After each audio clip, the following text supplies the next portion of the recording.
It was 4:51 on the morn of 6 July 1989. The fog was down, the seas were flat, for sailing it was not fine. 7 men, 1 woman aboard the bold sloop Yquem did make the crew. We slipped the dock, headed for sea and hoped for skies of blue. Past Bass Harbor light between the islands and nothing did we view, for the fog was thick and the area not known to the Yquem's newfound crew. There was Doug the skipper, Norman captain of the watch, Mike the navvy, Payson the cook. Rob and Ann and George and John were all the roster took. Tack and turn was the course we set to avoid the hazards unseen. All hands on deck, all eyes keen, keeping watch for the rocks of dread. And thus we started our sailing cruise and were off to Marblehead. For 5 hours we sailed in such a state, and none were down below. Then all of a sudden, and none too late, came the cry, "Ahoy, Mark ho!" "Are we where we think we are?" had been the crew's concern. But the course was true, the mark was there, and tension passed astern. On through the day and into the night, change of the watch and everything's right. As the night skies paled and morning drew, the wind came up and seas turned blue. We surged ahead, white wake trailing. Now, me boys, this is sailing. Breakfast on deck was a pleasure indeed, with a bone in our teeth and the boat at full speed. White water at the bow, the sun is our face. Marblehead by noon at our present pace. Sailors know best that all the things change. Port by noon was now not in range, for the wind had died and the sky turned dirty, but we entered the harbor at 15:30. A day in port to prepare for the race, practice the spinnaker, ready for the chase. That night we partied, time to relax. Tomorrow it's 100 boats for Halifax. Just after noon we head to the start, 300 yachts to see us depart. The finest of boats on the Atlantic coast, all sails set, Technicolor ghosts. The gun is fired, the fleet is off, trim the sails, too much, not enough.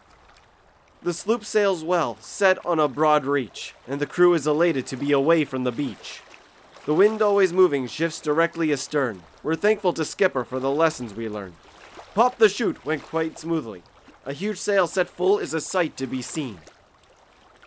Hours upon hours as day passed into night. Under spinnaker and main, a glorious sight. Our speed is fair, the crew settles in. All is in order, you start thinking of when. As morning light breaks, we take stock of the race. Of boats in our class, we're second in place. In a move to overtake, we head slightly east. The spinnaker comes down and we pack up the beast. Up with the Jenny, come on, let's get going. We've got to make way while the dawn wind's blowing. The current is pushing and the sloop's trying her best to make her way east while the ocean's setting us west. Throughout the watch, the wind builds strong. A little less sailed will serve us long.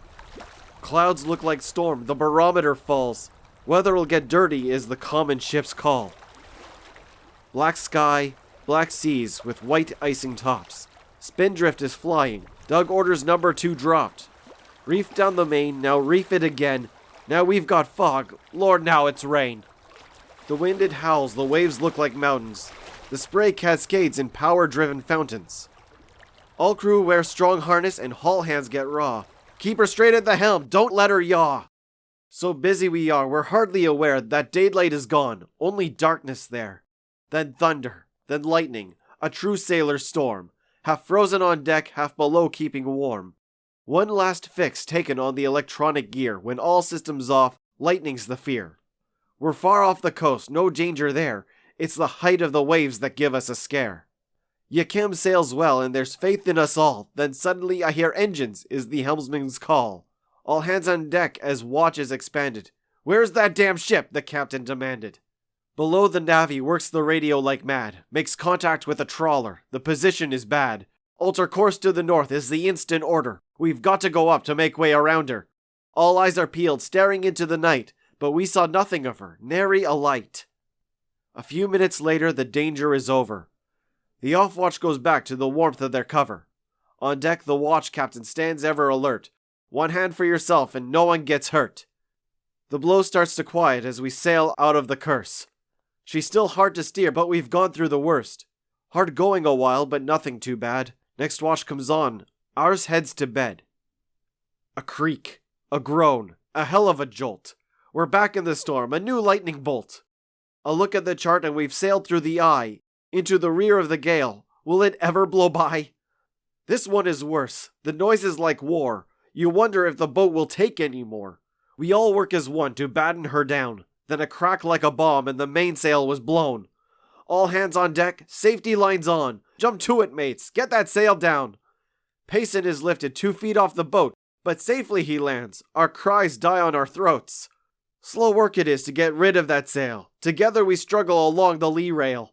One hand for ourselves and one for the fight. Minutes seemed like hours till we got it put right. Cook went to bed, but not straight to bed. To bolster our spirits, he baked us some bread. Bounced down below by the sea's battering ram, he sent it up to us with fresh coffee and jam. The gale settled down and began to abate. A skipper looked round to take stock of our fate. Ship and crew fared well in the thundering din, but one thing for sure, this race we won't win. In the new light of dawn, the sky broke clean. We upped the big jib and sailed seas of green. All through that day and through the bright night, we drew in front of the wind and took things real light. By now our strong crew were truly great friends. We've been through it all and we're approaching the end. We mates and our ship did it with true grit and grace. Marblehead to Halifax in 7th last place.